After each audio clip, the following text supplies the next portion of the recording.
What's up mga insan? Ngayon ay uuwi na tayo ng isla. Siyempre excited tayo niyan. Yan kung mapapansin niya, very excited na tayo dyan. At ipapakita ko nga pala sa inyo ang view ng Bonggao, Tawi-Tawi yan.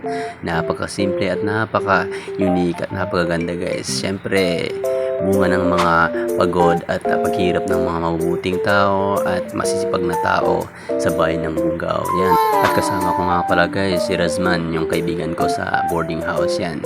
Nakasilong lang siya guys kasi mainit daw, kaya umakit na ako sa taas at siya sa babawan lang siya daw kasi sobrang init. Kaya yun, at dito naman sa taas ang kaibigan natin ay yung mga kaibigan natin at mga tropa natin nung high school pa tayo. Yan, dati ang lilit pa nila guys, pero ngayon tingnan nyo naman, binata na sila guys. Yan, napakastig. Tujong.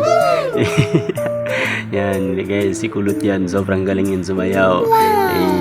At kung mapapansin nyo mga insan, sobrang daming tao sa baba nag-aantay. Yung iba, nagdadalawang isip pa sila sumama sa amin kasi nga sobrang dami ng tao dyan sa dyan sa loob ng lansa namin. Syempre, ang daming tao, mag-uunahan talaga yan guys na pauwi dito sa aming isla. Buti na lang may nakareserba dyan na isang sasakyan. Yon, sumama na lang yung iba dyan sa kabila. Yung iba naman dito sa amin, sumama sa amin.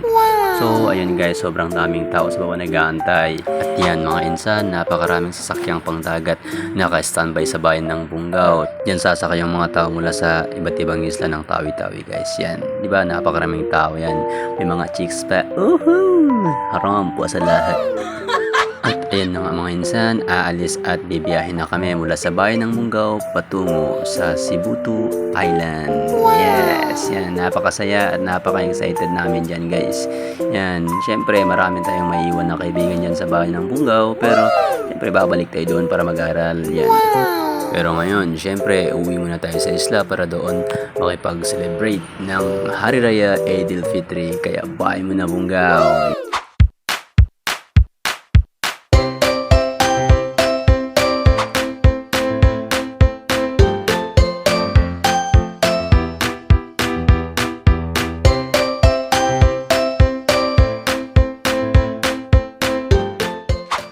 Yan mga insan, habang nasa daan kami, yan, biglang umulan, yan, basang-basa kami. Syempre, puno na dun sa loob, kaya dyan kami sa labas nakatambay. Kaya ayun, basang-basa kami sa ulan, yan, di ba? Parang kanta lang, basang-basa sa ulan. At yan mga insan, ang isa nating kaibigan, gusto niya daw sumakay dyan sa maliit na motor. Pero sabi ko, wag, sa baby ko yan. Huy, di naman, bakit may baby na? At yan naman mga insan, kinukulit tayo niyan.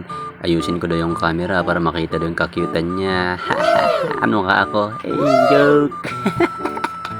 At yan mga insan, kung mapapansin nyo, napakaraming tao at siksikan talaga guys. Syempre, unahan lang yan para makauwi ng isla.